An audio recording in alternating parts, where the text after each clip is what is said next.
all of us go around and call our respective boards to order.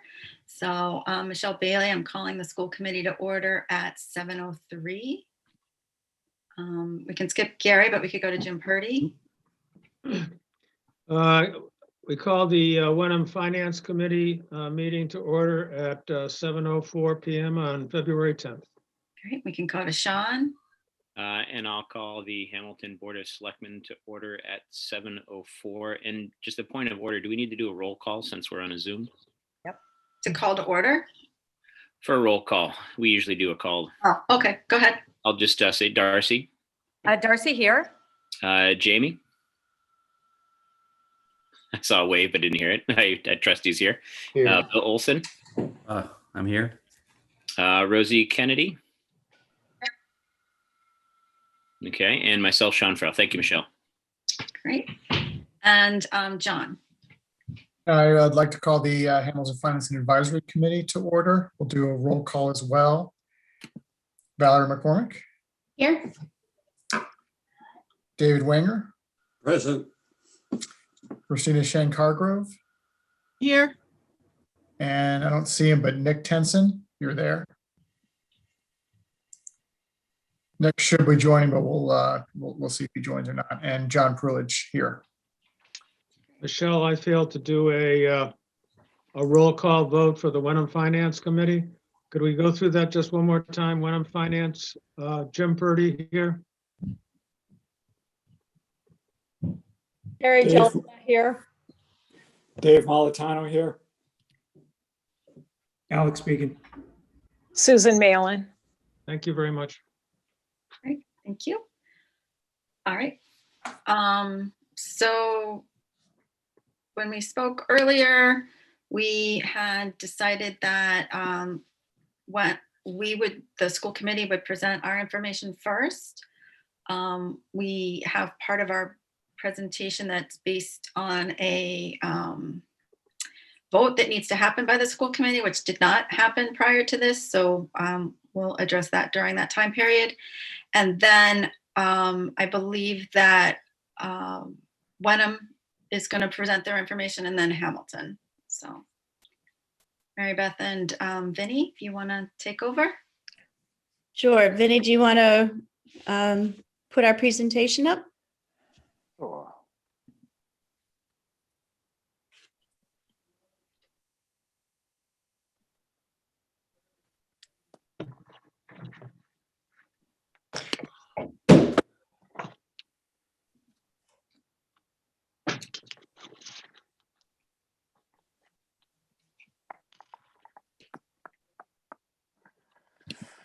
Of course it's not here.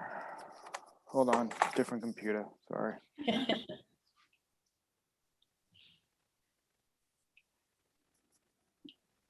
Yeah, there used to be a day where one computer was enough, but it's just not anymore.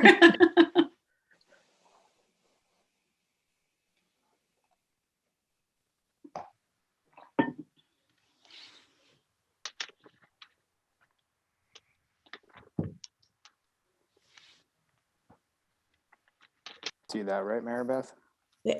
Perfect, Vinny. Yep. So what we thought we would do is to walk the boards through our budget, our tentative budget presentation.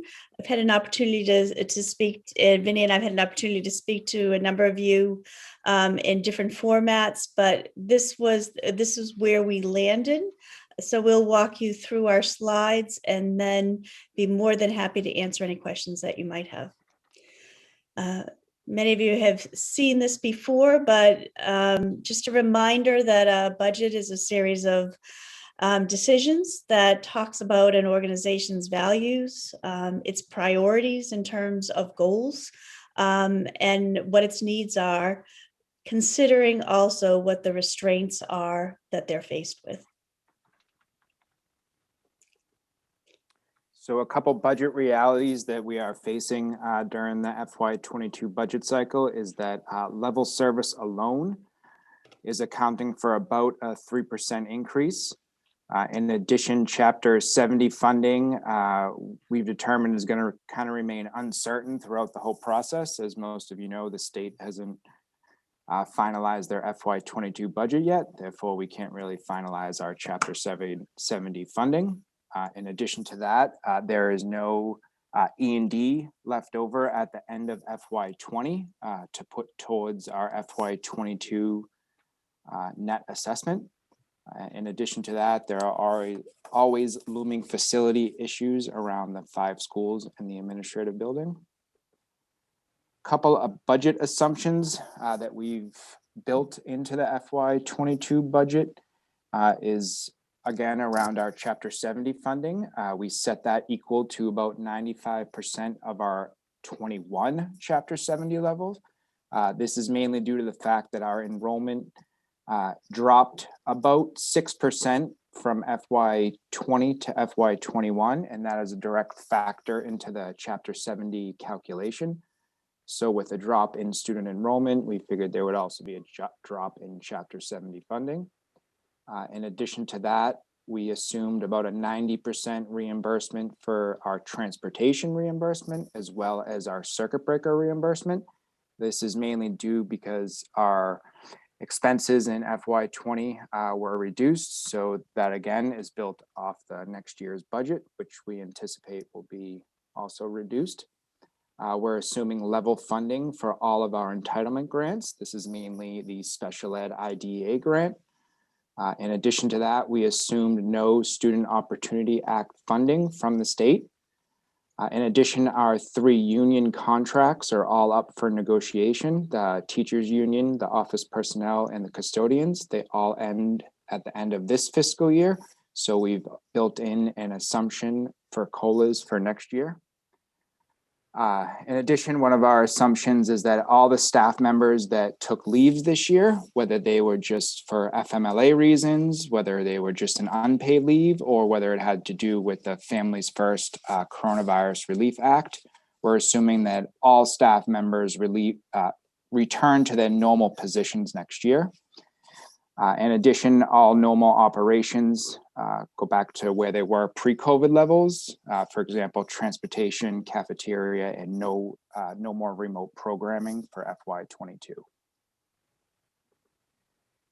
So the $1.8 million increase can really be thrown into 3 different buckets. You have about 55% of it, or roughly $1 million, or 3% of the increase as level service.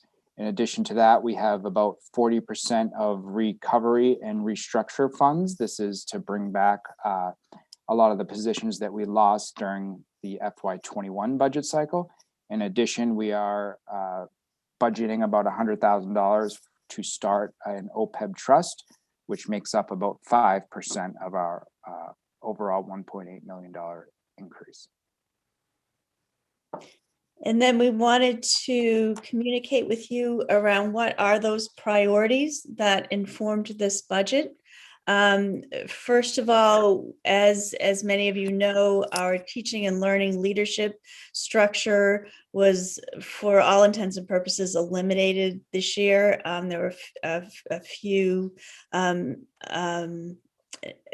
curriculum coordinators remained at the high school, but all other teaching and learning leadership structures were eliminated. So this budget reflects the critical need to recover from that and to rebuild that structure. We have built it in a different way, a less expensive way, and have a model that has all of our teaching and learning leadership personnel in the building with the teachers and the students, not at our central office.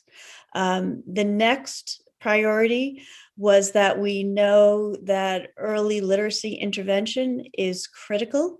It is critical every year. We know that we have work to do on that, given work that the elementary literacy team did last year that has been an ongoing area of identification of need. And it becomes even more important as students will hopefully be returning from COVID. We know that we're going to have to be working with students that sustained some learning losses during this pandemic. Our budget also restores the middle school model, which is widely accepted as best practice across across the school environment or the middle school environment. It is based on teaming. And right now we had to reduce two teachers that, and the impact of that was that we could no longer support those teams. We are looking to put that back next year. We have a couple of enrollment needs at the elementary level that are reflected in this budget. And then as we were thinking and planning this budget, we have tried to be as mindful as possible that there are real fiscal realities facing the towns in Hamilton and Wenham. And we have certainly put back less than was taken out in June of 2020.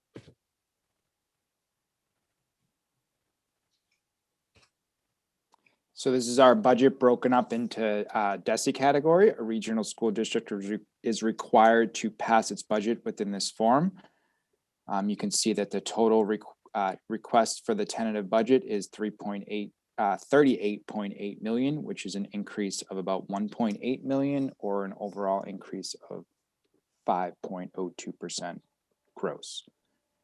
This is just the budget motion that our school committee read last week. And that's kind of it for the presentation. Within here is all the detail behind the budget. You guys can certainly go through it, but it is detailed by school and by location. It has all the debt and operating breakdown. But I'll just stop sharing it so we can see each other once I click it. There it is. Benny, you didn't give the assessment totals. Oh, sorry. Yeah, thank you. I can pull that back up.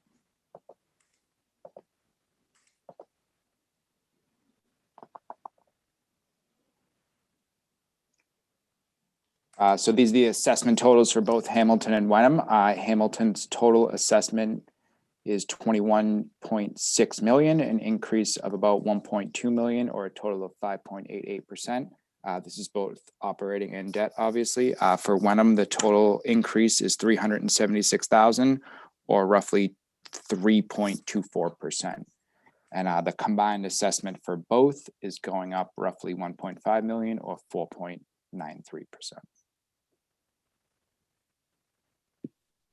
Thank you, Benny. Yep. So I think it's yeah. Do you say your name Jamie or Yami? Jamie. Jamie, great. So, okay, perfect. That's what I've heard, but I've like, So you and Jackie, I think, are going to be presenting for Wenham tonight, right? Yes, Jackie is. Great, thank you. Thank you. So we have a very short presentation tonight, as we also worked with Joe and provided some feedback to him. So I'm going to go over ours very briefly. So at this point, just to remind folks of where our current and past budget drivers are, I don't think this will be unfamiliar to the Wenham folks, nor do I think it'll be unfamiliar to our friends in Hamilton or on the Regional School District Committee. So we have talked about our past and current budget drivers. When the enrollment shift is affecting us, the net operating increases. We've limited revenue growth in our local receipts and new growth. We're seeing increases in our required spending, especially our retirements.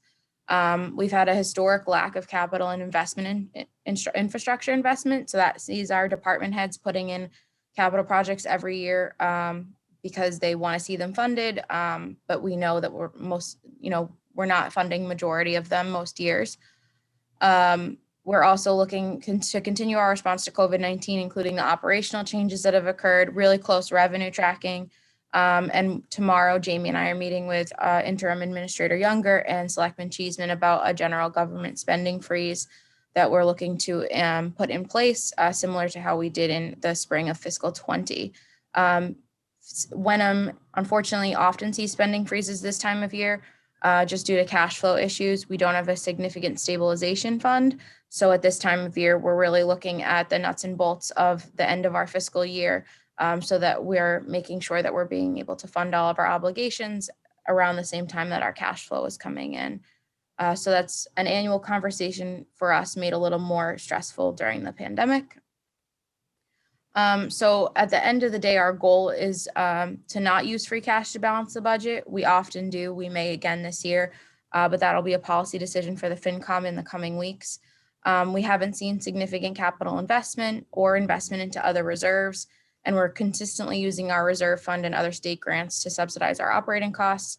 And we haven't seen a contribution to stabilization, which is a little bit anxiety inducing in a time where we may want to take advantage of stabilization. It doesn't feel like we really can. Where we are now we're at the point where our department heads have submitted their proposals, capital and operating, and the Finance and Advisory Committee are reviewing those budgets. So Jamie and I tomorrow will be sending out to all of our FinCom members all of the different projects and programs and services that are above level services from last year or above level funding from last year from the department perspective. So if a department is looking even within their budget of their department to try something new, a new program or a new way of looking at staffing, all of those items will be in a priority list for the FinCom to review, and they can rank them as low, medium, or high priority for them, so that when we gather again next with the FinCom, they'll have received those, have some time to individually review them, and we'll review their cumulative results as to what of those different projects and proposals from our department heads they're going to deem as high, medium, or low priority.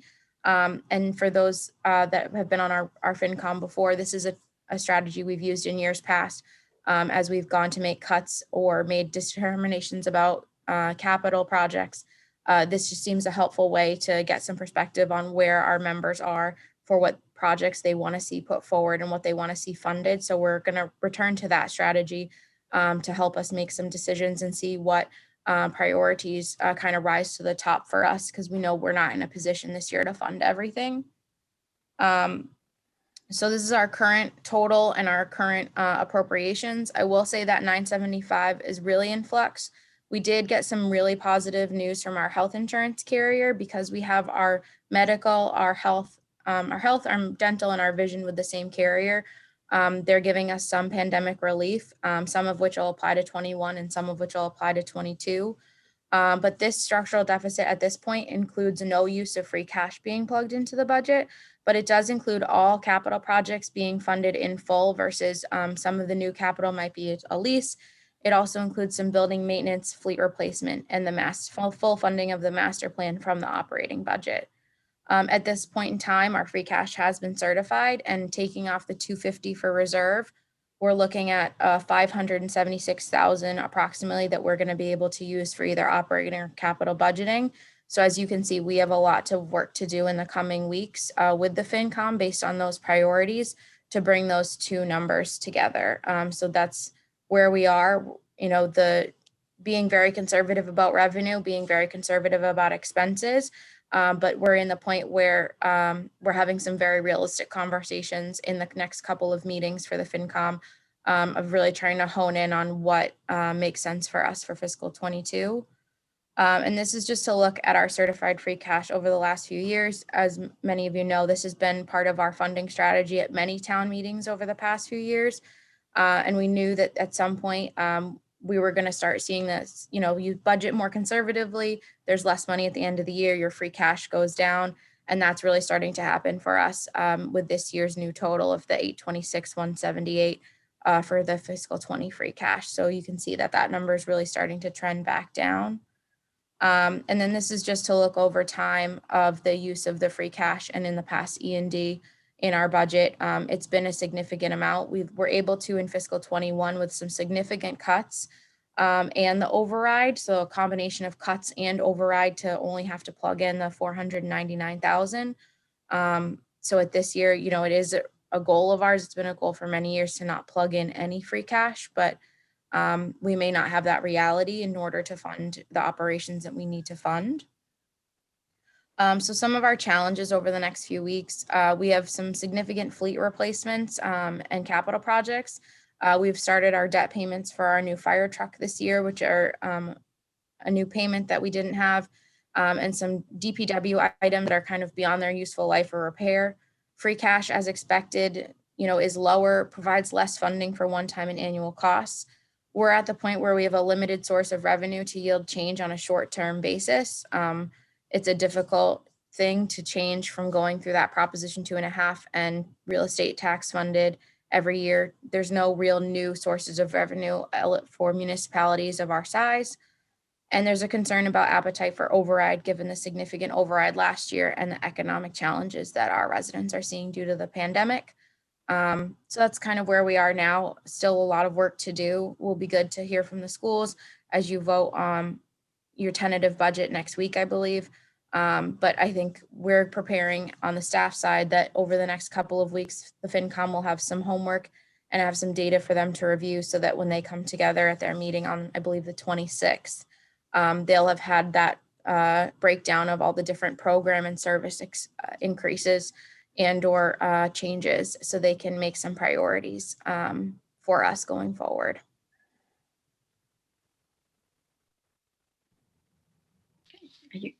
And just to clarify, and I don't know if you'll know this or not, Vinny, we did vote the tentative budget. So what Vinny showed you was a tentative budget, and that has been delivered. Vinny, do you know? So that has been delivered to both towns. Yep, Dawn delivered it on Friday. Okay, so Thank you for that. maybe still hot in the envelope somewhere. And if Joe wants to make his presentation. Thank you, Michelle. Thank you, everybody. Get it up. I don't have it memorized, so. Is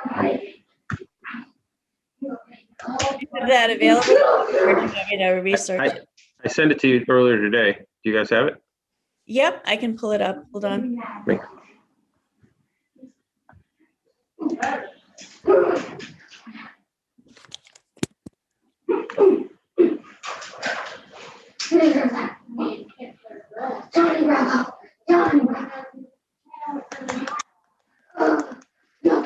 You can hear somebody playing on an Oculus game set. Hold on, excuse me. Drew. Quiet down. Everybody in my meeting can hear you. Everybody in my meeting can hear you.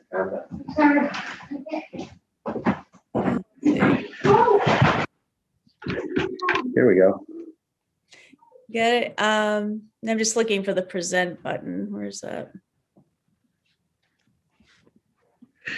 Appreciate that, Julia.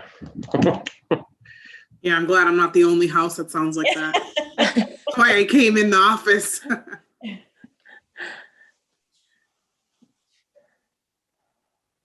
Joe, it looks to me like you have a different version of PowerPoint than I do. Can you just point me to where the present button is? I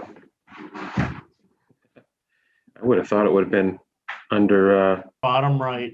It was Bottom on the right. slider. Thank you, whoever that was. I can't see There we everybody.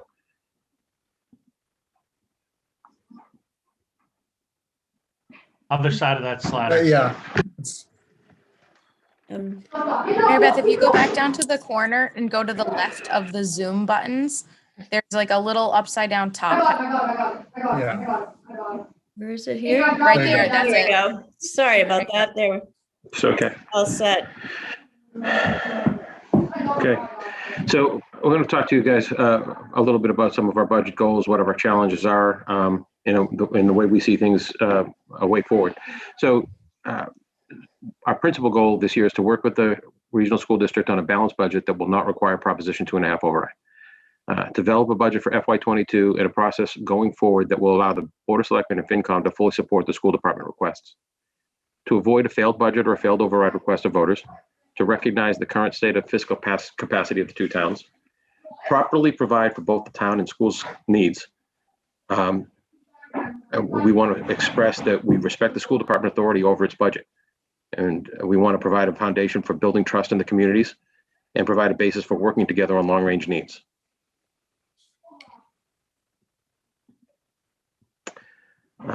Right now, in our budget projections, Hamilton is projecting less than $850,000 in total revenue growth for FY22.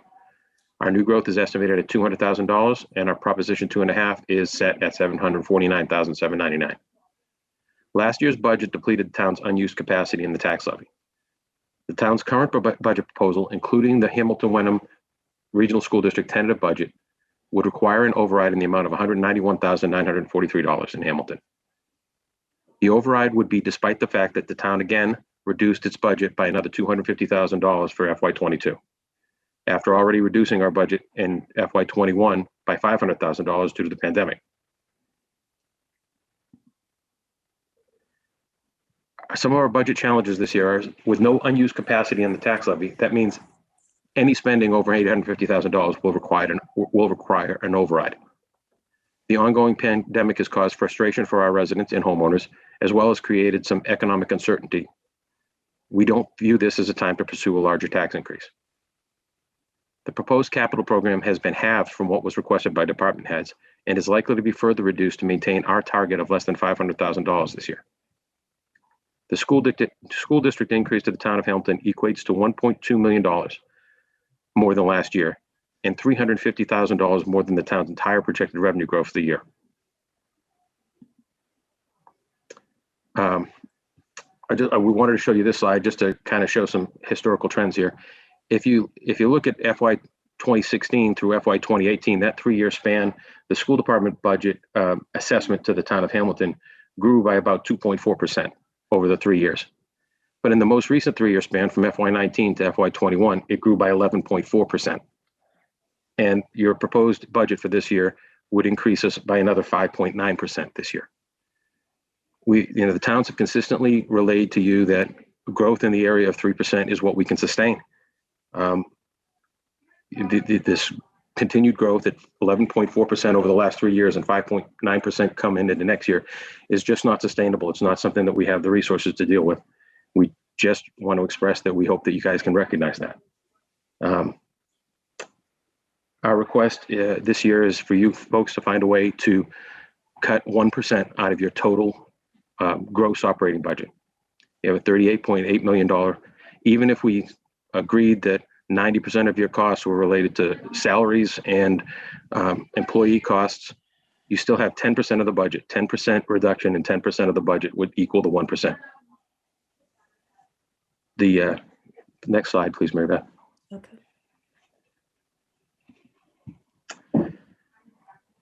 Some of the things that we like in your budget, some of the things that we've seen and that we give you credit for is the decision to replace positions with lower cost alternatives. That was great thinking. Your commitment to starting to fund the OPEB need. Again, that's something the towns have been asking for, and we were gratified to see it there. We understand it's tough for you and that it's not a lot of money this year, but it's a step in the right direction. Creative problem solving for additional administrative assistance. The transparency in the budget process this year and the ongoing discussions with the town's administrative and finance teams has been welcome. And the proposed budget increase is smaller than last year. I'll give you credit for that.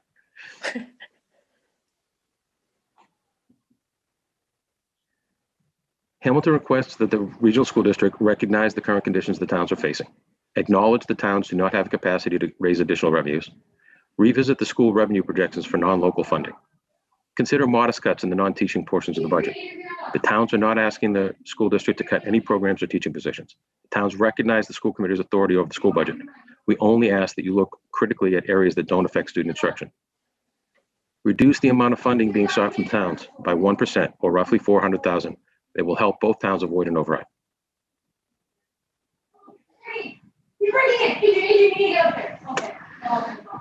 What we'd like to see is budget outcomes is if you can work with us on this request, that the towns can support the request at town meeting. We can avoid a Proposition 2.5 override, avoid a potential failed budget, and we can establish a collaborative approach to dealing with both our annual costs and our long-range needs moving forward. The towns value the school district, where they understand how important the school district is to our communities, but the towns are hindered by the way they're structured. There is no short-term opportunity for us to grow revenues. So we need to work within our budget, live within our means.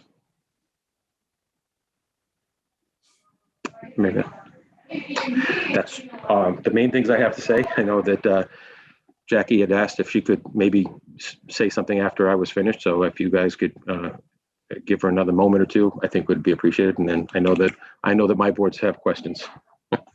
Well, and thank you, Joe. I just wanted to say that we did meet with the chairs of our select boards and FinComs, as well as Joe and myself. So the thoughts that Joe expressed, and he did a great job. We met on Monday and wanted to include that those were our shared thoughts, because we're in a similar ability of like determining what we can afford and looking at proposals from our department heads and having to make some tough decisions, because we have to live within our means, and we know that the proposals that our department has provided us are not going to be the final budgets, and that there's going to be a lot more work to do in the coming weeks of cuts on Wenham's side. So I think we're just trying, and I think FinCom will express this as well as Gary, that we're trying to work together. We want to be collaborative. We want to have a conversation, but we also want to acknowledge that we're in a challenging spot right now, and we want to work with you and respect, your role in the process. But, I want to also really thank Joe, because he put together that slide deck, and I think we want to just be supportive of, him doing that. He did a very nice job. Yeah, and one of the things you address is the assumptions, and one of our assumptions is the decrease in Chapter 70 by 95 to be a 95% instead of 100%. So we would really welcome coming together and sending a message to our legislators that if they can decide to use what they know to be a reduced enrollment statewide, that what they're doing is reducing the total pot. So then when they tell us that they're increasing the percent that they're giving, they're actually giving us a little bit more on a less amount. So they're really giving us a net zero there. So we would appreciate some help on that to deal with that one assumption in particular. So I think what we wanted to do was give each board an opportunity to ask questions of any other board. And with Gary Cheeseman being the lone representative or the lone ranger right now for Wenham, we wanted to give him the opportunity to ask first. All right. So I guess, given the numbers, I'll probably be the shortest time period here. But I've been on the Department of Revenue website, the data analysis, and just need to point out that, certainly with the school enrollment shift, the weight is kind of shifting a little bit to Hamilton.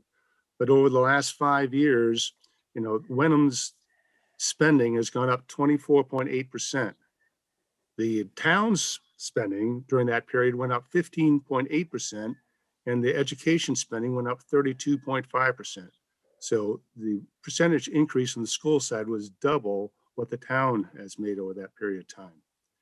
Certainly the tax rates themselves going up, and I've heard in the past, well, it's a revenue question, but in fact, if you look the last 5 years, the state reports that Wenham had an average of 1.3% increase in new growth. Add that on to, your 2.5% prop levy cap, and we're still at 5% are over the long-term place where we can afford. That we want to avoid the overrides, we want to avoid the failed budget. So, clearly the shift in the weight is going back to Hamilton a little bit with the school enrollment shift. But I think the $400,000 place that will allow Hamilton and Wenham to avoid those overrides and contentious annual town meetings would be very helpful. So I know Jim Purdy later on will have some more from a FinCom point of view, but clearly both towns are stressed. We're not going to have the new growth in the reasonable future, especially given the pandemic and business enterprises right now. So I think we can work together and work on this last 1% budget to get it in so that all three entities can get through town meeting and get what they need. Thank you. And so Sean, we'll turn it over to you to have you moderate questions from your board.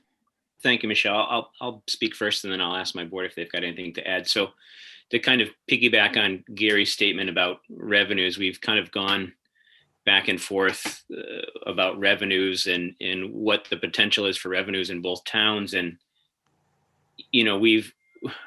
I guess the select board and the town administrations have tried to think creatively over the years and bring different development proposals and stuff to the town.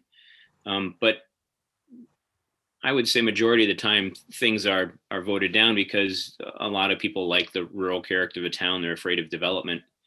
And I don't think that we're going to have much change in that attitude in the coming years where there's going to be a big revenue stream coming into town. So we really need to start focusing on, as Joe said earlier, living amongst our means here. And it seems like every year when the school budget's gone up, in these last handful of years quite dramatically. The town's taken a hit on their budget. We've gone back to try to mitigate that tax increase and cut services out of our budgets to help kind of level that a little bit. And Joe spoke to those decreases over the last couple of years in our town budget side, our operational side. We're hoping to work with the school and have you guys reduce your budget a little bit so that we can live within our means and not cut town services, because your job as a school committee is to advocate for the schools. I totally understand that and I get that, but you have to also realize that there's other people in town than school children and school age parents. We have a quite a large senior population in Hamilton. I think it's our majority of our population, and they're bearing that burden, and push comes to shove, they're going to start voting no on these items. And I think this year, especially, I've mentioned it a few times at some meetings, that the current climate isn't exactly happy with the school committee or the school administration. So I think it's even more this year that you should kind of be hyper aware of that potential of a failed budget. A lot of years, the school committee and the town can rally parents to show up to town meeting and vote it through. This year, I don't know if you're going to have that backing. So I would be conscious of that. I guess if anybody on my board has any questions for the school committee or the administration, you can go ahead and ask if you've got something. Yeah, Sean, I had a couple of things. Bill Olson here. While I fought very hard last year to get the school budget approved, I echo Joe and Sean's comments completely. Last year was a different type of year. It started with the pandemic and we were changing over the administration. I applaud where we've gotten to, but I think we have a little bit more work to do because we have to live within our means. We have to sacrifice on both sides. We can't just sacrifice on the town side. A couple questions I had was in terms of Chapter 70, and I know maybe you don't have these numbers yet, but for last year, fiscal year 21, you had budgeted, I think, 2.9. Do you know what the actual, is that figure in what the actual was? Do we get above or below that budgeted amount? You're saying what's our current actual Chapter 70? It's about 3.7. But we budgeted 2.9 last year, right? Correct, because we thought it was going down 10%. Right, but one of the agreements we made was that money would be returned to the towns. I mean, I know didn't hit our E&D, but that was a big discussion we had last year about we budgeted lower than, and that was part of the cuts. And so now that money went away. So I think that's something we need to look at a little more granularly. The other thing I had a question for in terms of the budget priorities, is that part of level budget, or is that part of, you broke it into only 3 buckets: level, recovery, and I think OPEB. But what was the budget priority slide? Was that considered part of the level budget, part of the recovery? This, let me see if I can pull that up again, just so we can take a look. Hold on. Yeah, you broke into 3 buckets, but it didn't expound on what those buckets included. You talked about COLAs, you talked about leave, you talked about budget priorities. I want to know what buckets those were in. Vinny, can you pull that slide back up and see if we can talk through that? Bill, while we're doing it, one of the things we did talk about is that the school district could not spend any extra Chapter 70 funding, but then that would flow into E&D at the end of this year and would be available as a reduction in not next fiscal years, but in the following fiscal year. So it was kind of helping to hedge what might happen in the economy over the long term. Right. And Michelle and Vinny, can you refresh my memory? I know it, but I just can't think of it. The percentage of E&D where it triggers the give back? 3%. 3%. Thank you. We'll be below 3%. Well, we are certified at below 3% right now.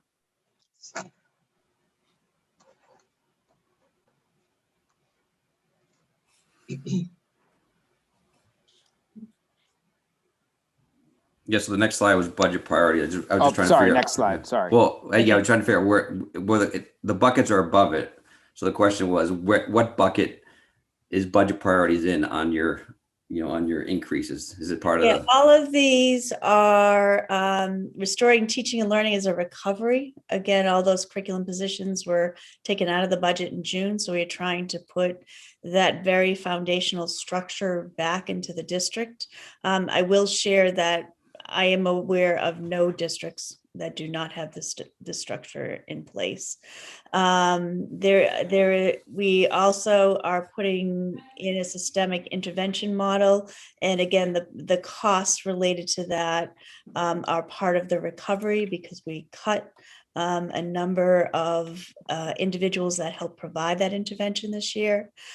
Middle school model is a recovery of 2 positions. And Vinny, I don't know where exactly you put the enrollment needs. That's a little bit different. That just fluctuates by the number of students that we have in each grade level. But what I can tell you is that the first 3 are all bucketed in recovery. okay. And the last question I had was on slide 7. There was quite a large increase in the insurance, retirement, other. Is that where you're putting your COLA? That's correct. So I mean, what's the, I mean, no one's getting raised. I mean, so I'm trying to figure out your 9.76%, obviously 100,000 of that I'm assuming is OPEB or not? That's correct. 100,000 of that is OPEB. So you take out 100,000, you're still at sort of, So 14, Bill, we'd really, 8%. really like to not discuss that in open session. Like, no, but really? I'm saying, Okay. well, okay. But what I'm saying is that's what that is. That 8% is what you're assuming is I'm trying to figure out what your whole, that's a large number, 9.76%, $527,000. So I'm trying to figure out what that number represents. So you're saying that represents your forecast for, I'm just re-quoting you, Michelle. That you said you forecasting COLA. So that's where this sits? That's where that bucket is? We'd really not like to say where that is put in the budget here, because we would not like to signal what that percent is.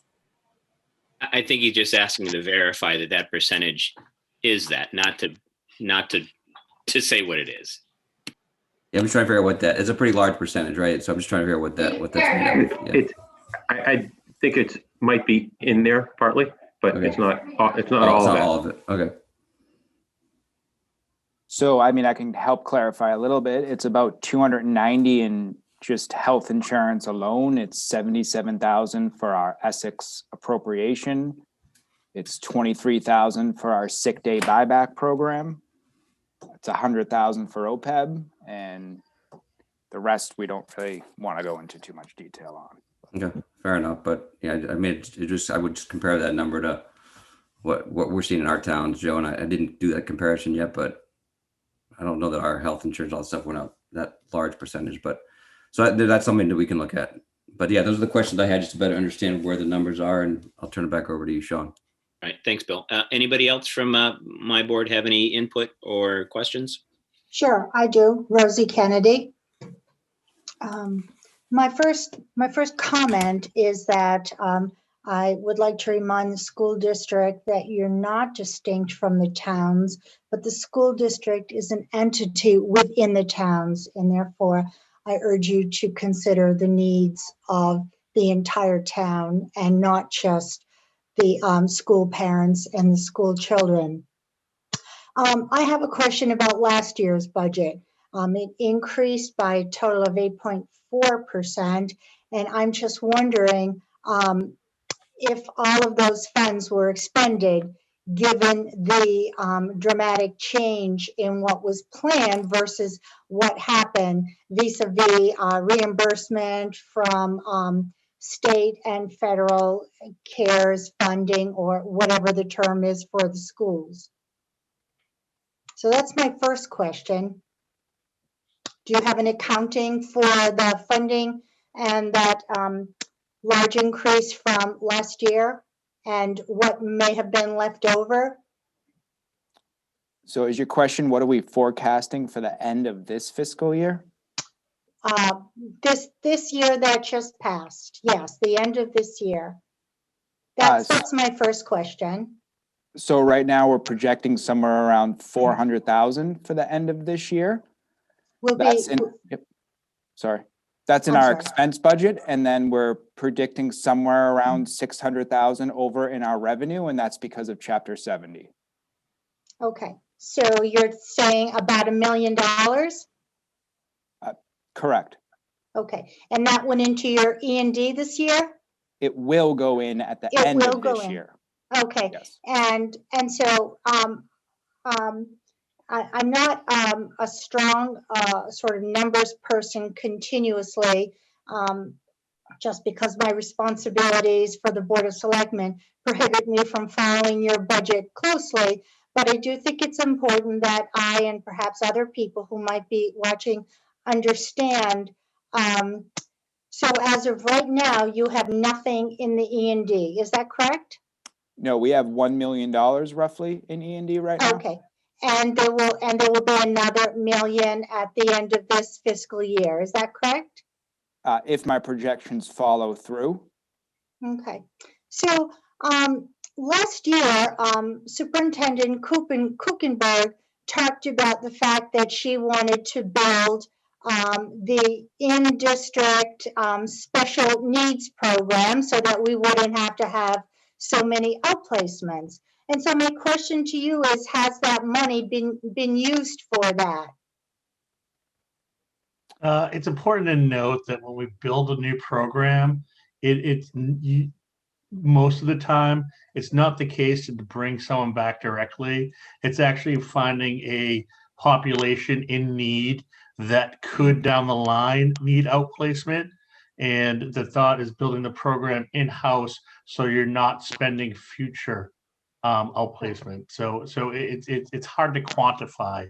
But I do know that we did have some numbers for the programs that we had rolled into place. Was it 2 or 3 years ago? And that we were actually, we were actually saving more. We were finding that we were having more savings than was initially projected.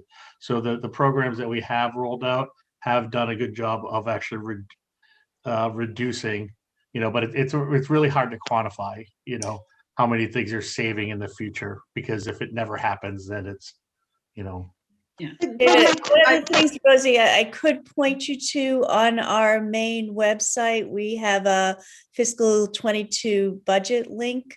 And within there's a presentation from our Director of Student Services.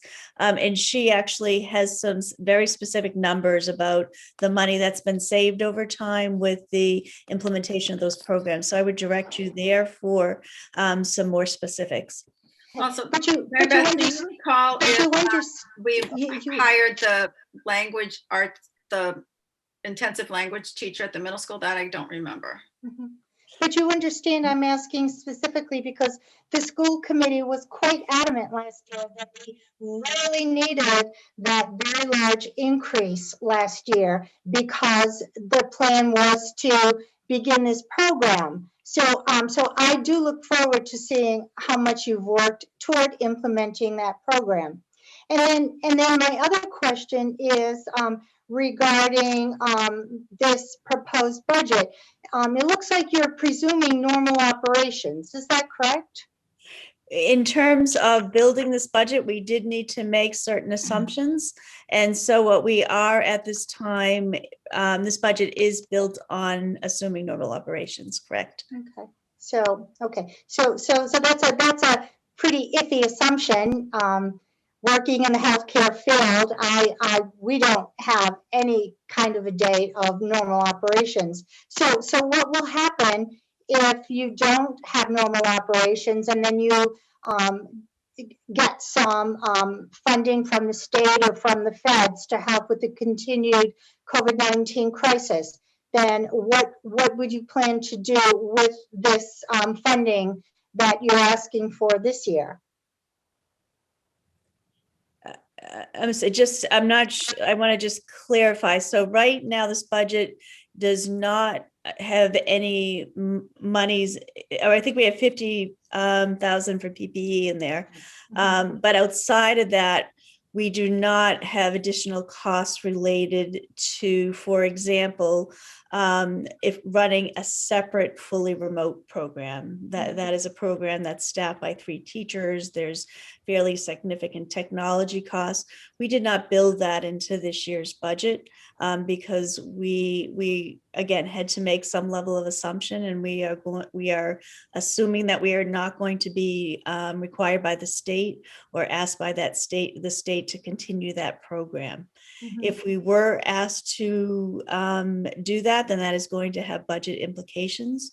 We are receiving some ESSER funds, and that is still a conversation that needs to be had about what we will do with that, knowing that a lot of this still is assumptions because we're living in an environment that is uncertain at this point. Thank you. Anyone else, Darcy or Jamie? I have a question that's maybe directly related to that last comment, which is, so we're all working with some assumptions and things. Is there any sort of timeline of when those uncertainties are going to become certain? And I'm not asking anybody to predict the pandemic, more so just the financial, Yeah, I can speak a little bit to that, Jamie, and then Vinny, feel free to jump in. But this year has been nothing but uncertainties, and I'll give you just a very concrete example. In looking at things like transportation, right? If one of the things we're all hoping for is to return students to school full time. As we look at what are the different planning things we would need to address in order for that to happen, transportation is a very good example of where there isn't clarity. So right now with the Department of Education, they have guidance about what physical distancing needs to look like on a bus, which means that we can only run buses at about a third capacity. If we're looking at returning all students to school this year, next year, unless that guidance changes, we know even with the very, very reduced population that we have riding the bus this year, if we were to try to transport all of the students that have asked for it in a full day model, we would be running short in terms of buses. There's a number of strategies that we could look at, but that's just a line item that is dependent on whether or not the state changes its guidance around physical distancing on buses. And that's one of many, many situations that are uncertain, and that we are dealing with. Okay, that's the next piece of information that can help us make decisions. And I know there's already been a few questions about the Chapter 70 funds budgeted for last year, received in the E&D, but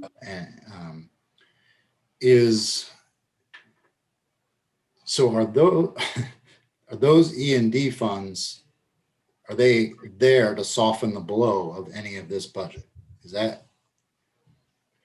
No, it's the fund, the E&D that was certified this past October. Anything above 3% in that would be applied to the next year's budget, but we don't have that. It's not over 3%, it's below 3%. So, but the Chapter 70 funding that was additional this year will be certified next October and will be available in the following fiscal year. So it kind of is a cushion for the potential economic downturns that might continue over a course of years. Okay. All right, thank you. Anybody else on my board? No? All right. That's it for me, Michelle. Thank you. Great. And then we'll go to John Perlich to have the Hamilton FinCom speak, and then to Jim Purdy. All right, I'll certainly echo some of the comments made previously from the Hamilton FinCom perspective. As Joe mentioned in his presentation, we're certainly we're out of levy capacity, And really, when you combine that with the fact that we're right now, if nothing changes, we're looking at potential tax rates that are above $18, which we haven't seen, at least as far as I know, in the last decade, if not longer. And also looking at the possibility of or the certainty of Prop 2.5 override. If nothing changes, which when you combine that with the pandemic is really going to be really, palatable for many and difficult for a lot that are struggling economically at this time, which a lot of our residents are. So, I mean, you combine all that, and not to belabor that point, but we're really looking at, how do we really sharpen the pencils, and where do we, where can we make cuts? And on the town side, we've made, following, as Joe said, following on last year, we made additional cuts. We're really, cut to the bone. And that sort of underlies our ask to the school committee on further cuts, because at least from the Hamilton perspective, we're very close to being able to avoid the override.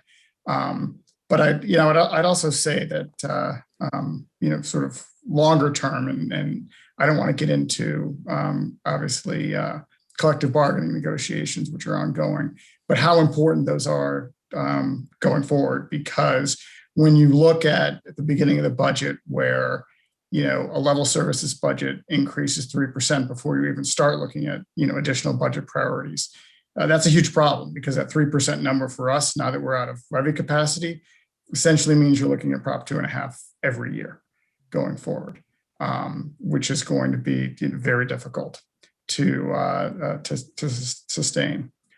So can't get into details, but I wanted to highlight that fact. Really, Mary Beth, Vinny, you've done a great job communicating to FinCom on several occasions to us. So a lot of my questions have been answered. I do want to ask sort of one general one, which is, if you bring up the budget priority slide again. Sure. Give me one sec. Let's see.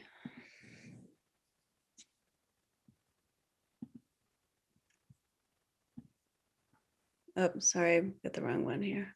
No, actually, do I have it on here? Oh, no, Vinny, you've got it. Yep, give me 1 second. Didn't want to interrupt you. Yeah, I know. Forgetting where all these are living right now.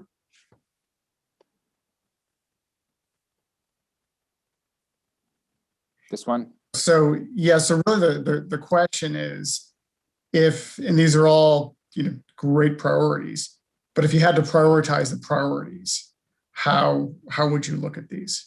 I know they're not all equal in terms of additional spending, but are some more important potentially than others in terms of enacting this year versus in a future year?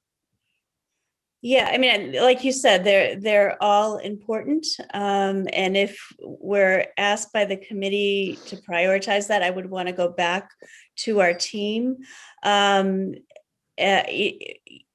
What I would say is that the teaching and learning structures are like the foundation of a house, right? They're often things that community members don't see, but if you do not align your teaching system and have people that are working on that, that is the foundation. And that's oftentimes a place where communities will say, oh, we can get by with that. We just want people that are involved in student direct instruction. But if there's nobody tying the system together, that is very detrimental to children and to education. So all of these are important, systemic intervention. That's if you don't invest early, your costs will be more expensive going forward. And we know that we can catch students up when they're younger at a rate that is much faster when we are intervening in the younger grades. If kids don't get that intervention and get their reading challenges addressed, those problems become bigger and more expensive to resolve down the road. Middle school model is again the predominant standard that you see across the state. It is considered best practice. And so that is another piece. Enrollment needs, we can go back and give the committee and the community a sense of what class sizes would be without that. But they are going to be pushing up to a level that I am not sure the community would be comfortable with. And here, here's the dilemma that I see walking in and where the district is that there actually have been a significant number of cuts to this district. And this is a question about starting to compromise on things that are foundational to any, not what you'd see in highly funded districts with lots of extra programming. This is basic kinds of services that are put into district. And I know the dilemma because I hear everybody talking about the realities that are facing the town. But I would be disingenuous if I didn't also share that cutting much further than where we're at starts to compromise the quality of the school system. And that is a community conversation. But the kinds of things that we have there are the kinds of things that you would expect to see in most districts. Just one quick follow-up for any of the priorities is there. Can you stop the share? Yep, sorry. Are there any that they all or none, or because I know there's a lot of them are tied up with additional headcount, really restoring headcount, and I know it's different headcount than was originally cut. But if there's a way to do it, say, 50%, 75% of, so you can at least put money towards that priority, but maybe not funding it at the initial level requested. Yeah, that's a great question, John. The challenge that we're looking at is part of the way that we kept the number so low in terms of returning the curriculum instruction is that we took existing people and we restructured how they're being used, right?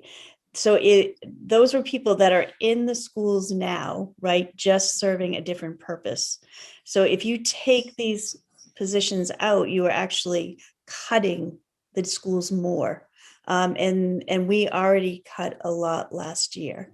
And the only places where we have more are with teaching assistants, because that is a more cost-efficient way of delivering the services that are needed. What we did do in this is that we knew we needed some additional support at the middle level.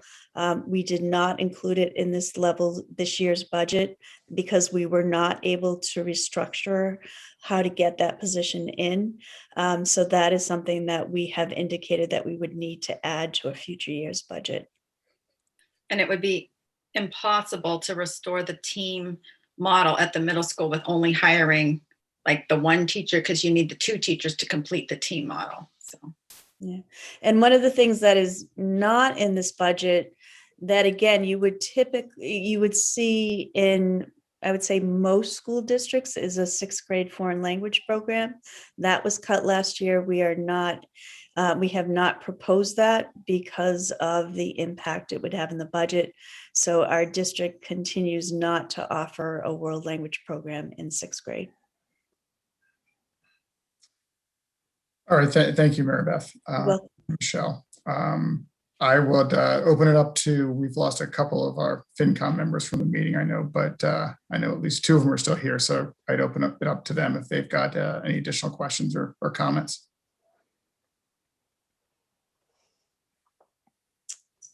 And John, if I could just add that I'm saying this, but I also want to let you know that we are working very hard to try to get this number down further. So what I don't want to communicate is, nope, this is the number and that's what it's going to have to be. We have been working really hard. Vinny and I are powwowing. I know the committee is talking, and I I think that there are ways to get it down some. I don't, but how far we can go is still a question. There are other ways in which we may be able to approach this, but I don't want to signal that, nope, this is it. That we continue to work very hard to get that number down. No, and I appreciate that. And certainly if there are other ways to cut the number down while keeping all of the budget priorities, that'd be the sort of win-win scenario. So certainly appreciate that. Anyone else from FinCom, from Hamilton FinCom? Great. Jim, if you'd like to moderate the Wyndham FinCom's questions. I just have a few quick remarks, and I'll highlight some of the things that both Gary and Jackie have said, but I'll be brief. Just a kind of a reminder to myself and others. Wenham has had 3 overrides for the past 3 years. We have supported the schools. Even last year, for the first time, I believe ever, we had a town operation override for about $260,000. That was cut from about 360 down to 260, just to meet our baseline operation needs. So that really was a difficult process. So how we approach an override this year with the schools and would be difficult. Our growth this year of revenue and new growth and our tax levy is about 1.1%. The other thing that I would like to emphasize for Wenham, John mentioned their mill rate. Ours is going to be over $20 at the end of the day, maybe $20.50. That's a rough one, but where do we go with this? Fairly quickly with the town of Wenham as we approach 25. I think that's something that we have to put on the table and all of us need to face. The other issue for us is, of course, the free cash got certified at $150,000 less than what we were anticipating. This year we want to avoid as much as possible, as Gary mentioned, and Jackie mentioned, borrowing or using free cash to fund operations. The more you do that, the more it can potentially impact on our currently strong bond rating. So we'd like to avoid that. We don't have any reserve accounts for capital. We don't have any reserve accounts for personnel. Our OPEB contribution this year is a modest $10,000. Our overall growth, if you will, in terms of town operations is in the range of 2.5% to 3% contractually. So we're left right now with $950,000.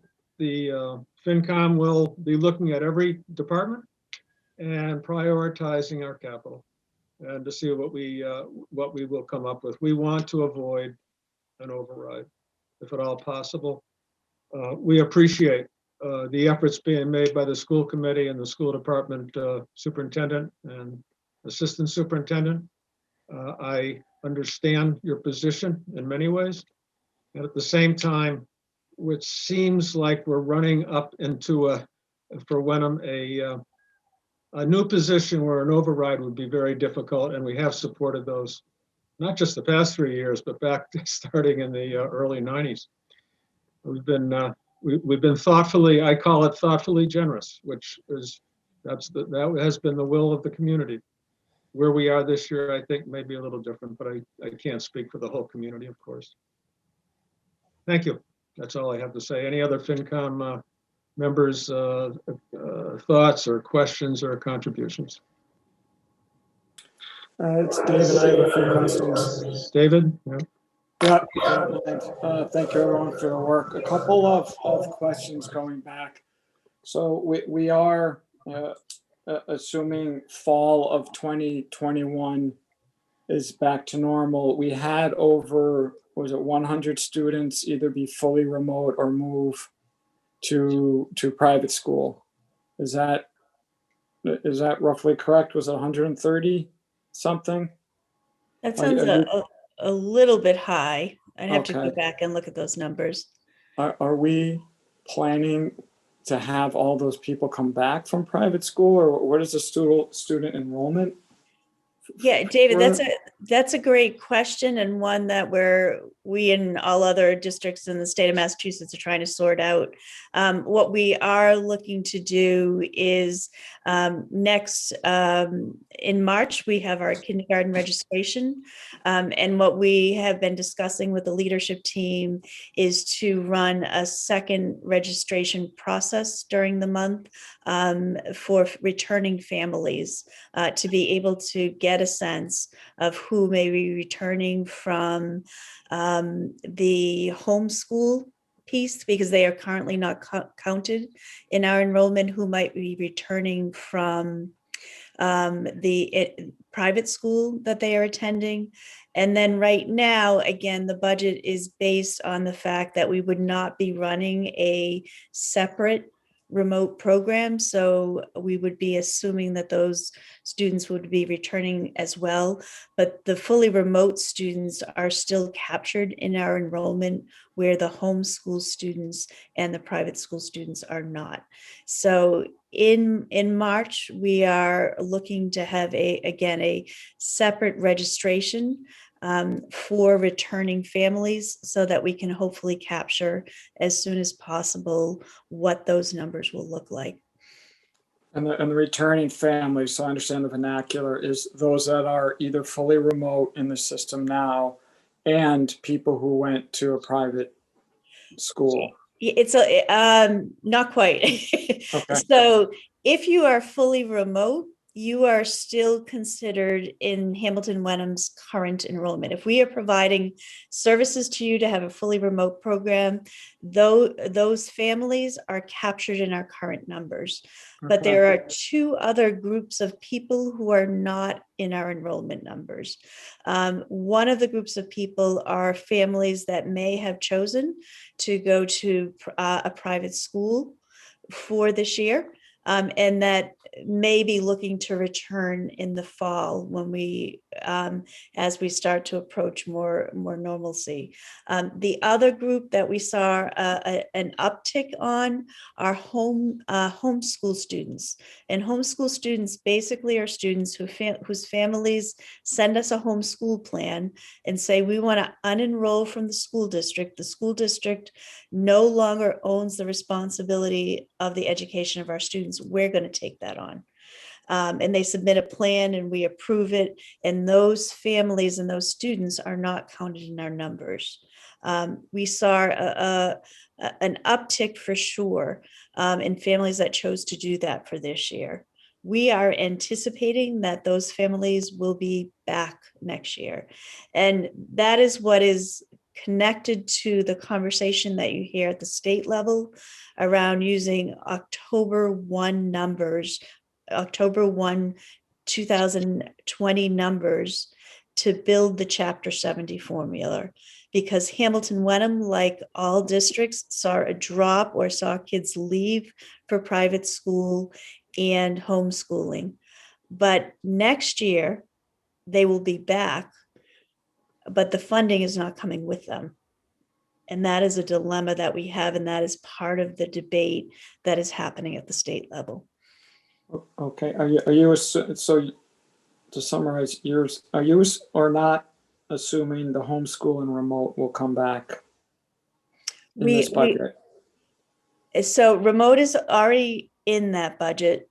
The homeschool students, we are assuming that we will see a fairly substantial portion. That's, I would say like 45 students that will be coming from homeschool that are not currently in our enrollment, but will be returning next year.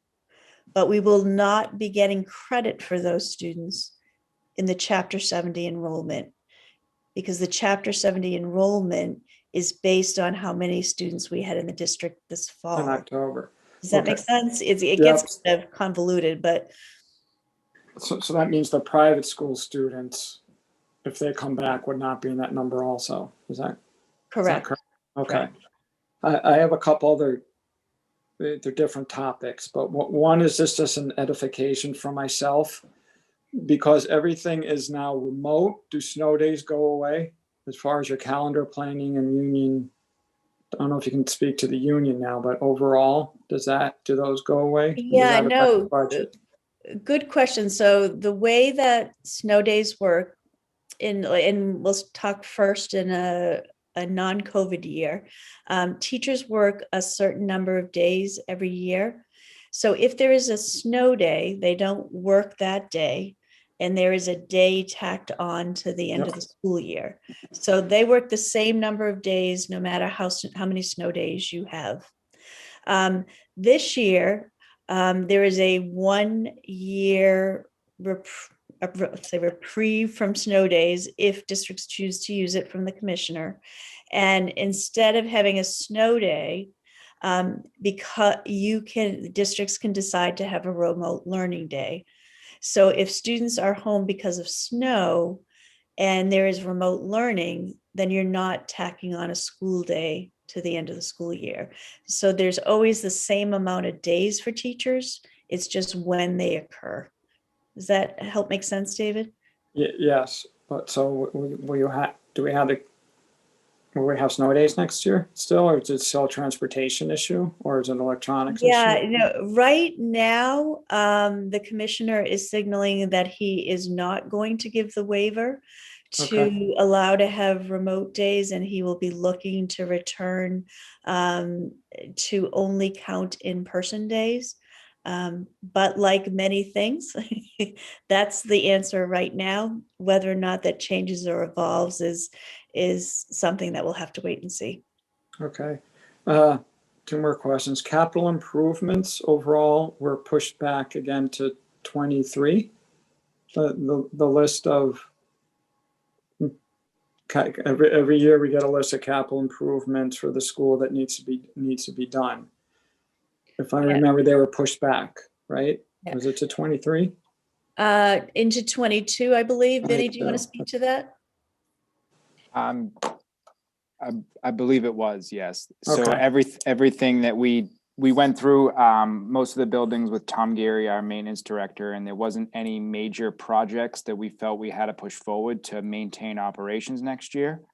So just due to the fact that, it's a tough financial time for everyone with the pandemic, we thought it was best to not push anything forward. On top of that, we do have money from our last capital project for a feasibility study, and we got word that Hamilton has a master plan going on. So we'd really like to match up both our projects so we don't hit taxpayers one after the other with big capital projects. We can at least spread it out over a longer period of time. Fully endorse that approach. That's the 2 main reasons we didn't put it forward. We really should. All 3 of us really should. I'm not sure if Wenham has that, but is doing a master plan, but. Okay, last question was sports fees. So about 2 years ago, they were added back into the budget plan. From what, again, this is memory, right? But if I remember, there wasn't a large increase in sports percentage activity, even though the fees were reduced for the students and the cost. Have we looked at eliminating the subsidy for sports fees in the upcoming budget to try and level the budget more? Because obviously sports hopefully will be back to sort of normal, but that is something that's spread out amongst a smaller group than a larger group. I am supportive of sports. I coach members that are on this call's kids, and they've coached mine. But I think that was something that's gone back and forth in a couple of years. I want to know if that was discussed at all. We cut that last year. So 2 years ago, we put it back where the split was 60-40, I believe. Yeah. And this year it's 75-25. So that is one of the things that was significantly reduced last year. So pretty much the only place to go would be 100% user fee, which, Have you discussed we've that? been criticized for in the past. I know it's a tough position, Michelle. But are you discussing that at 100%? Have you had those discussions yet? Yeah, we're not, but I do know that when we were at 100%, we were cited by the accrediting body that was in place at that time for that reason, being that we didn't fully fund our athletic program. So what does this what does cited mean? You're going to lose, we lose accreditation for our sports programs, or is it, I'm unfamiliar with that. No, it's for NEASC. They accreditate the school. A citing, Mary Beth, basically means that you have to put in a plan to fix it, right? Right. So there is an accreditation body, NEAS, that comes and looks at high schools across the state. And they have certain criteria that they assess schools at. So, is your school at a certain acceptable level? If it's not, they will cite you for it and look for you to make an adjustment. Accreditation does matter when students apply to college or university. They will look as to whether or not you are coming from an accredited high school. Okay, thank you. I'm done. Thank you, Mr. Chairman. Thanks, Jim. Any other comments or questions, Carrie? Hi, everyone. I would like to talk about state funding and what I've been calling the double whammy in state funding this year. On Chapter 70, I appreciate your request, Michelle, and understand how it's contracting based on reduced enrollment. So sign me up. I'm 100% supportive of the school committee and the school district. We can talk offline if there's any, what citizens can do to support that increase, whether it's meetings, phone calls, letters. I'm happy to try to mobilize people. And then that's the first piece of it. And the second piece is the Student Opportunity Act. As we all have been sitting around, many of us in these meetings for a couple of years, many years, and everyone that's new this year, it's very clear. I'm just repeating themes that have happened for years of how much burden is on the local taxpayers to fund our student needs, and how the towns have been supportive of it, including with overrides for years. And we do have significant needs, including significant student achievement gaps. And so I'm having, those are documented from the out of district placements. There's been a lot of discussion tonight with that district goal 4 of systemic interventions, early literacy investments, the middle school organization with the student services support. So it's well documented. And then even Superintendent Banyos mentioned that with the pandemic, there's learning loss, and there's even more learning loss with some of these more vulnerable subgroups of students. And so I'm having significant cognitive dissonance, understanding where we are maxed out locally, and the state recognizes that they have a responsibility to help fund the learning and the needs of these subgroups of students, how we're missing the boat on the Student Achievement Act. Am I saying that right? SOA, Student Opportunity Act, when it's been in the works for years and it was passed over a year ago. And I recognize the challenges with COVID. Thank you for all the hard work. That's thankless. But given that the vulnerable subgroups are suffering even more with COVID, significant cognitive dissonance that the Student Opportunity Act plan wasn't, I haven't read it, but I did watch some of the school committee meeting about it, and it seems like we've missed the boat. And significant cognitive dissonance given the context of all of it. So is there any way to salvage it to try to get those couple $100,000s of dollars that now the two towns are asking you to cut tonight? It would take a vote of the school committee, which we were unable to do prior to this meeting. Well, I appreciate the school committee's vote the other night and their concerns of why they voted it against the proposed plan. And I understand that DESI has offered extensions. And so, again, we've articulated the needs of all these subgroups and they're well documented. And is it possible to salvage an SOA proposal and submit it so that it's tailored more to what the state is asking for?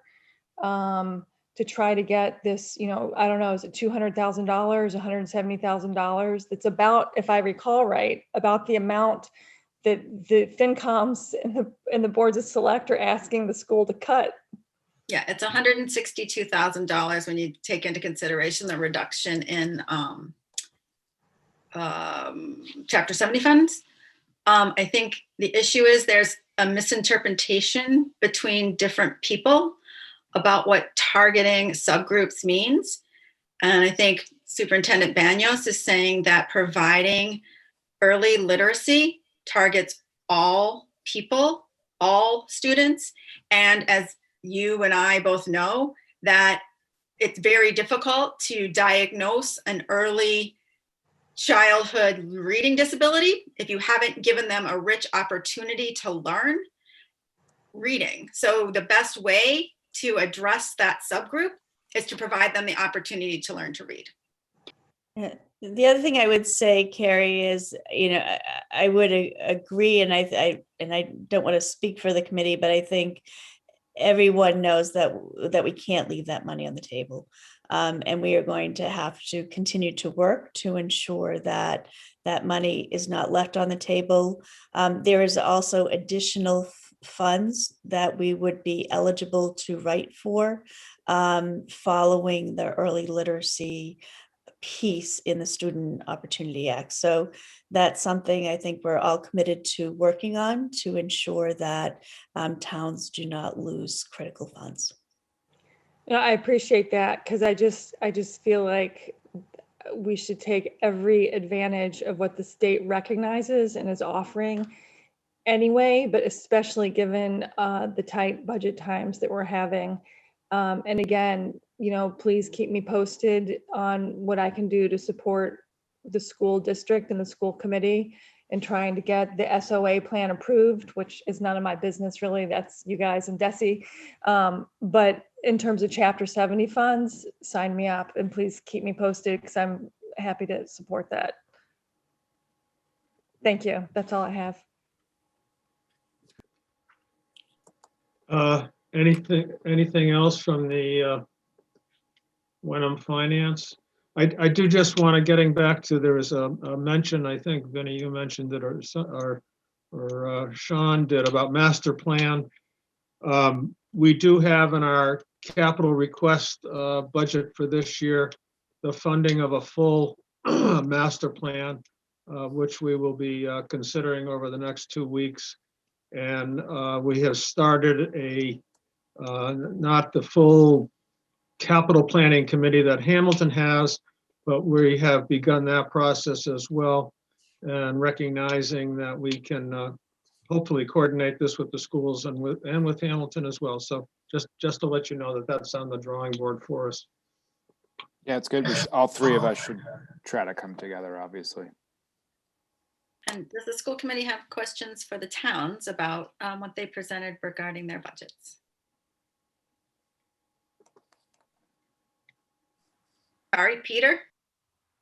Just a quick question. What was the number that you were requesting, the two towns, both requesting a number that we reduce our budget by? Well, in total, we requested that you cut 1% from your total your gross operating budget. That'd be about $388,000 total, which would impact the town of Hamilton by a little more than $200,000 and would impact the town of Wenham by a little more than $100,000 in our assessments, and that would help us avoid an override in Hamilton. So, all right, thank you. 388. I just want to sharpen the pencil, as you said. See what we can. Thanks, Peter. I've been looking through the budget right now as we're talking, and I have ideas. So our committee's on two screens. So Julia, I just have two clarifications. One is that Sean said that the school committee represents the schools. And I just want to read from the protocols. We represent the needs and interests of all students in the district. So we're representing the needs of the students and not necessarily the schools.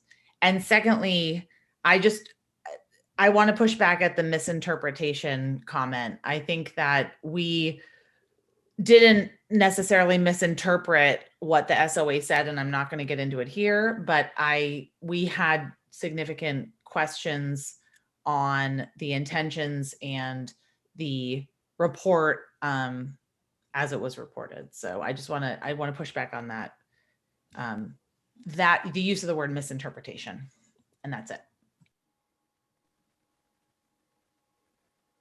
Could I just add, though, that, school committee members, certainly as you do represent the interest of the students, and so do the administrators. But as elected officials, you also have a fiduciary responsibility to the body politic, and that would be the two towns that fund your budgets. So just, again, Yes. we're not trying to be overly argumentative here, but we'd like you to just consider, the request here is based in actual fact. Oh yeah. factual Oh no. information. So. Can Leave I us say, like that. can I say again, it does say represent the needs and interests of all students in the district, place the students' interests above all others in their decisions while remaining within the limitations of a voter approved budget. So I agree. That's very important. Thank you. Anna.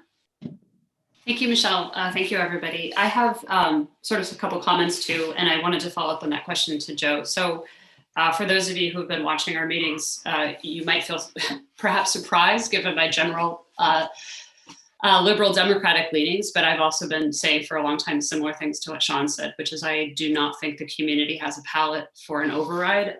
So it's really helpful to have that number, Joe, of the $400,000. Because I think that this year really is different than last year, where last year I was supportive of the town budget because we had made that huge state cut. So to have cut both halves just felt terrible.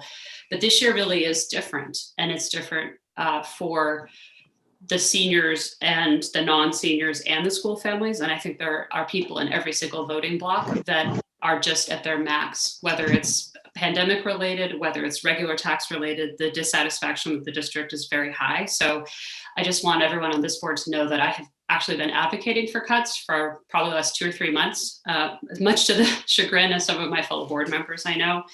But I do think that getting to the point where everyone can really support the budget, and I said this in our meeting last week, that we'll know we've hit success when the school committee supports the budgets and both select boards support budgets and FinCom support it. Like if we're all united in what we feel about the budget, I think we'll have a winner. So I guess the question I sort of have back is if we were to cut that $400,000 out, theoretically that would be enough to sort of avoid the override, at least on the school side. I mean, I know that it's not a hard and fast number.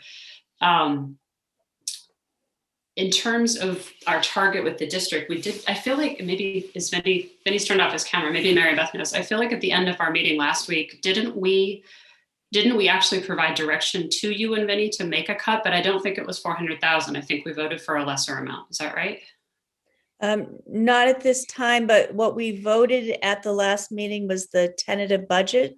But we talked about the fact that there are meetings and debates between the tentative budget and the formal budget approval. And during that time, that would be the place to make additional reductions should the committee so choose. But didn't we actually take Anna, what I think the direction was to have a budget that had an increase of 4%. That's what I was getting at. I know we took a vote to actually hit a target. Nowhere near this $400,000 that the town would be asking. Okay, so I guess I would just want to encourage our committee to really heed this this advice, because I'm also equally worried if we don't. And I do support everything we're hearing tonight about being realistic within our limitations. I also want to just pick up on something that John said about sort of the hierarchy of priorities. That's a question that's been on my mind too. If we have to choose among the list of priorities, how do we go about doing that? And I think that that's going to be part of our conversation at the Capital Finance Working Group, which is scheduled for the 22nd, to sort of how to talk through some of those details. So I just sort of wanted to let this board know that I actually do share those concerns, and I do not think this is the year for an override. And on a high level with Mr. Purdy, I worry about the marching ascending of the 3% year after year after year. I mean, that debt ceiling is looming for both towns. And as much as it pains me to say, like, we don't have the money to do everything our district needs and wants us to do. And it's hard to say, but I just wanted to acknowledge that publicly, that I share your concerns, and I will continue to sort of advocate for some measure of restraint. So that's all. Thanks. Dana or Michelle, did you have anything? And then David, you're not on this screen, so I have to go find you. I do not. Thank you. I just want to say thank you to all the boards. This is my second year, and I feel, starting last year, this collaborative work and transparency is really important. So thank you. Let's hope we continue this. David, do you have anything you wanted to ask? No, I've been trying to scroll through the district webpage for probably the better part of an hour now, looking for that presentation from Stacy Bisick about the programs and sort of the cost savings of those programs. And I can't seem to find it, so I have to send her email, but I was trying to get that out so I can get that to any board members on here that actually just want to see that, because I do remember the graphic. I just cannot find it anywhere on this website. Yeah, I can easily find it, David, if that's helpful. That would be very helpful. Yeah. Thank you. Joe, I did have a question. Could you share with us the number that the town of Hamilton is looking to have the school district meet? It's well, what we need in the override, what we would need in an override right now to support the school side of the budget is $191,900 and something dollars. If Marissa's still here, she can confirm that for me, because I lost. Is that Marissa? That is correct, Joe. Okay. That was going. See, my memory isn't all totally shot yet. About $192,000, right in there. Jenny, how much is Hamilton's cost increasing based just on their enrollment shift? 183,000-ish.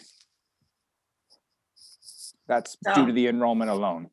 So Hamilton is looking for us to increase our budget less than $10,000, because most of your cost is in enrollment shift because you're sending additional students. So that's really the increase to the town of Hamilton. The increase to the town of Hamilton. I mean, the increase overall is $1.2 million. We're asking you to cut, $200,000 out of it, but we're not asking you to cut $200,000 out of a $1.2 million cut. We're asking you to cut $400,000 total out of a $38 million budget. So, I mean, we can cut up the numbers different ways and try to make it look like we're being unreasonable. We're trying not to be unreasonable. Like I said, if all of your budget, if 90% of your budget was all totally related to teacher costs, you still have 10% of your budget that you can play with. And then if you make a 10% cut out of 10%, that's a 1% cut. That's all we're asking. It is hard to cut out that 10% because it's things like books, gas to heat the buildings, water, which we pay the fee to the town, and police fees and things like that. So it's challenging to cut it out of there. And I know the town has to do the same. So we do appreciate that. We also said the other way to find it, again, it's affecting the assessment, right? So the other way to find it is to look at your revenues, going after the SOA, for instance, that would be if you got the SOA, that's almost half of what we're asking you to cut. You're almost halfway there with that. So look at the other revenues. Look at Chapter 70. I know that there's been some more recent discussions at the State House, for instance, about what Chapter 70 might be. Right, the floor set seemed to be a little bit higher than what you might be projecting. So look at those. Thanks. Okay. And if I could, I just wanted to indicate that I did find that slide that David was looking for. Do you want me to put it up for a minute, David, or just? I mean, even just to share it out. I mean, it is valuable. Like I said, it's one of those figures that's sort of hard to factor, right? Because you see that cost of out of district, which hits us so much, hits us so hard year after year. And the thought process is by when you start these new programs, that means that those numbers are going to come down. When the reality is we're preventing those numbers from continuing to go up. And I just think that I was very pleased when I saw the slides again, some time ago, that we are actually beating our expectations, right? And so that these are the types of innovative programs that we do need to continue to search for within our district for future cost savings. That's where the school committees really, or the school district is really going to be able to save money in the long run. But unfortunately, it's one of those have to spend money to save money situations. So it's not always the easiest thing to sort of try and get into the budget and get past this program. It would actually be a lot easier running this district if you guys weren't involved. So, but we go through all of this, and it's really important for me that you guys, see those numbers and see that, the work we are doing, and when we're trying to shoehorn these programs into our services, that they do pay off, even though it still hurts the next year when we, have these discussions about our budget year after year. I can't share. I'll be happy to share. I can share that out. And what I would share is that to date, the savings on the program you were discussing, David, are 1.3 million. But I will share that out with all of the members so that you have Stacy Busick's presentation and you get a sense of what that looks like.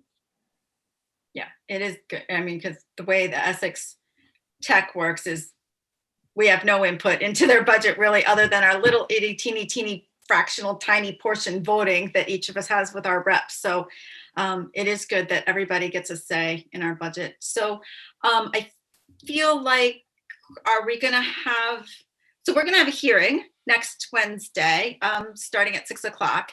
And then we'll be voting our final budget March 6th, 7th, 8th, something. March 10th. Do you want to meet between the hearing and the approval of that budget? What do you want to do about that? Well, can I ask a question? Is that to all of us, or is that just a school committee question? Oh, school committee, we're going to be meeting, but we would definitely, but I think Joe has a question. So, my budget presentation to the joint FinCon Board of Selectmen in Hamilton is going to be February 20th, Saturday morning. What, if anything, will come out of the hearing next week that might give me some ability to propose a budget that is balanced on February 20th? Is there, I mean, your next voting date on the budget isn't until March, I know, but I'd really rather not propose two budgets. One if they don't make a change, and one if they do make a change. So, I mean, I'd like to try to get some certainty on if there's something we can work with here. Well, I think one of the things that John asked us was about prioritization. And obviously there's the leadership team, but there's also what does the community want? And so the public hearing is the opportunity for the community to kind of give some input on that as well. So I don't think we'll be making decisions between now and then. We may change an assumption in the Student Opportunity Act money between now and then.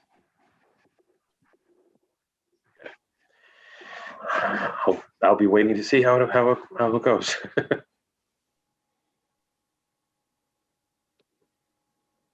Tom, you're on mute. Okay. No, you muted again.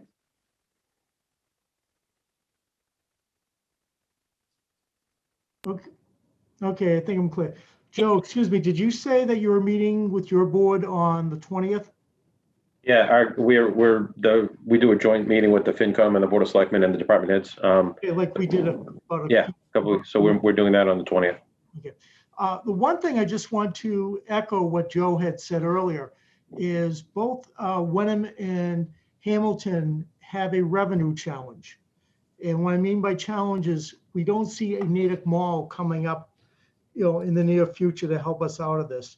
We're two residential communities that like that atmosphere. They like what we have here. So you're not going to see something that's going to be creating a huge revenue stream for either of our communities in the next 3 to 5 years. So this is going to be something that's not just a one-year issue, an FY22 issue. This is going to be going for the next 3 to 5 fiscal years that we need to be working on resolving. I won't be here to resolve that, though I would love to work with Joe and try to resolve it for this year. But it's something that I believe really both boards, both finance committees, and the regional school district has to recognize and look at ways how we can work together to resolve this. I mean, I can look at the numbers, I can give you history on Chapter 70 for the past 30 years of where it's gone and what my expectations would be. But this is a long-term issue, and it's not just that it's going to be resolved this year. As Joe had stated, and a number of members from both finance committees and the school district has said from some members, this is not the year for an override. This is very difficult to get it passed, considering it. My town where I grew up and I used to be the manager, and I believe might be looking at a $6.8 million override this year. And I'm not really confident that the town of Belmont is going to pass that from what I've been reading and hearing. So let's work together.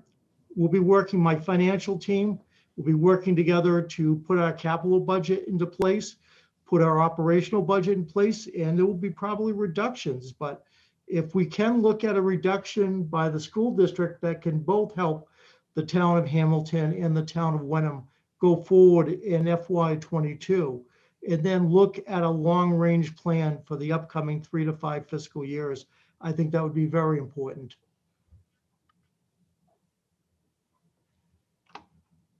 So is that a yes or a no between now and March 6th or 10th? I'd be willing to meet between now and then. I don't want to speak for my boards, but you know, Sean and John could do that. Or do you want to convene a small group meeting and then determine if we need to have a big group meeting? That could be helpful. Yeah, that might be good. Patricia? I think that makes sense. Okay, so why don't we do that sometime between this, after the 17th, and then we can decide if we need to have. Yeah, that probably be a little bit easier to coordinate than everybody at one big meeting. Yeah. Super. Yeah, because we can Sounds good. do the, what is that, the phone tree where one person calls everybody. Yeah, Great, exactly. okay. Yeah. Michelle, will you, excuse me, Michelle, will you be sending out that budget to us after you take the vote on March 10th? Oh, absolutely. Yeah, I think it has to be hand delivered in an envelope within 7 days or something like that. But you'll see the, I can send it to you as part of the exhibit. I can send you the digital one directly that night. Yeah. Just a summary so we can, by then, Wenham we'll be pretty close to trying to wrap up our operations and our capital decisions. Yep. Super. So that would fit into it. Thank you very much. You can tell the regional agreement was originally drafted in 1956 because it has to be hand delivered within 7 days. So Right, I know. that's not something that would normally go into an agreement these days. Hey, Wenham just stopped posting their warrants on the trees, okay? So just lay off, all right? Hey, we have a very nice bulletin board now. All right, so go ahead, Gary. Yeah, one last thing. I really want to say thank you to Mary Beth and Vinny for providing very in-depth analysis on the line items, and much better than we've seen in past years. I think that's a very great cooperative improvement. Thank you, Gary. Appreciate that very much. Committee had a meeting. We didn't actually adjourn from it. We recessed from it. So we're just going to stay here and go back to it. So if the rest of you want to adjourn yourselves, the school committee is going to go into I don't know, a 5-minute recess before our next meeting. So it'll give HWCAM a chance to figure out how they're going to get those meetings spliced together. I'm sorry. Michelle, you said we're going to say in this meeting, we're not going to go back to the other link before. I don't know that we can because a Zoom link sometimes expires depending on how you set it up. So I think I may be able to reopen that. Aren't Aren't people expecting us to go back to that link? Isn't that the posted link for the community? So I don't know if HWCAM has the ability to do that. So if we do that, we won't be able to have it televised. So I guess someone needs to Let's call. let everybody else. Let's let these other people go while they figure that out. Tell me where to go. I've Sean, gotta Sean, go do to you the want, Sean, do you want to call for? Yeah, Tell me where to go in the next 5 start the minutes. Dominoes Stay here. here. A motion to adjourn. Stay for the here. Board of Selectmen. So moved. Second. Roll call vote. All those in favor. Darcy, Aye. Rosie Kennedy, Rosie Kennedy, aye. Jamie Knudsen, Jamie Knudsen, aye. Bill Olson, Thank you all. Bill Olson, aye. and myself, Sean Carroll. I thank you everybody for meeting tonight. John, I think it's just you and Christina left. Yeah, I think Nick's actually attending, but he's not in the panelists, so I don't know if he can talk. Oh, I got you. So, I got you. I will, I think we are actually adjourned. Quorum right now. I move we, the Wenham Finance Committee adjourn our meeting. I second it. Second. Susan, okay, all those in favor, roll. Aye, Susan. Hi, Jim. Hi, Alex. Hi, Carrie. Hi, David. Okay, thank you very much. Wenham Finance Committee is adjourned. Thank you, Wenham Finance. Thank you, everybody. Appreciate your input. Thank you, everybody. Have a good evening. Thanks, everyone. Good evening. The Wenham Board of Selectmen is gone. Thank you. Thank you, Gary. Bye now.